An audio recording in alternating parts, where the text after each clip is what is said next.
আমার প্রিয় বোন নয়না আমাদের দাদা দাদির জন্য সম্পূর্ণ প্রাকৃতিক উপায়ে সুস্বাদু চবনপ্রাশ কিভাবে বানায় দেখা যাক। প্রথমে নয়না কালো তিলকে প্রবাহমান পানির নিচে ধুয়ে ধুয়ে তিলের বীজ পরিষ্কার করে। তারপর সে একটি গরম প্যানে কম আঁচে ভাজায় যাতে সুগন্ধ বের হয় এবং তিলের বীজের সমস্ত পুষ্টি সক্রিয় হয়। পুঙ্খানুপুঙ্খভাবে ভাজার পর সে আলতো করে সেগুলো তুলে ফেলে। এখন একই গরম প্যানে সে কিছু কালো আপেল এবং কালো চাল যোগ করে ধীরে ধীরে সোনালি বাদামি না হওয়া পর্যন্ত ভাজায় যাতে তাদের স্বাদ এবং শক্তি বৃদ্ধি পায়।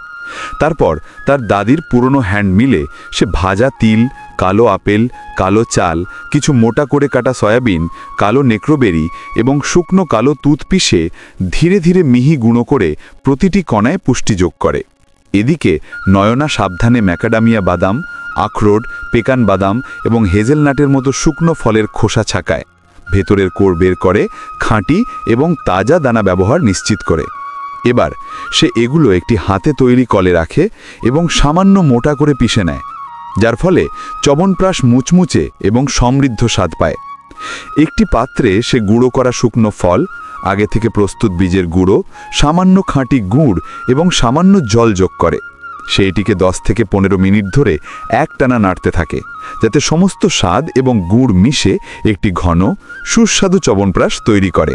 আর দেখ, খাঁটি, পুষ্টিকর এবং সুস্বাদু চবনপ্রাশ তোমার দাদা দাদির জন্য প্রস্তুত। কোনো ভেজাল নেই, কোনো পার্শ্ব প্রতিক্রিয়া নেই। আমার প্রিয় বোন নয়না দ্বারা তৈরি মাত্র 100% প্রাকৃতিক ভালোবাসা। তো বলুন, আপনি কি আপনার বোনকে ভালোবাসেন?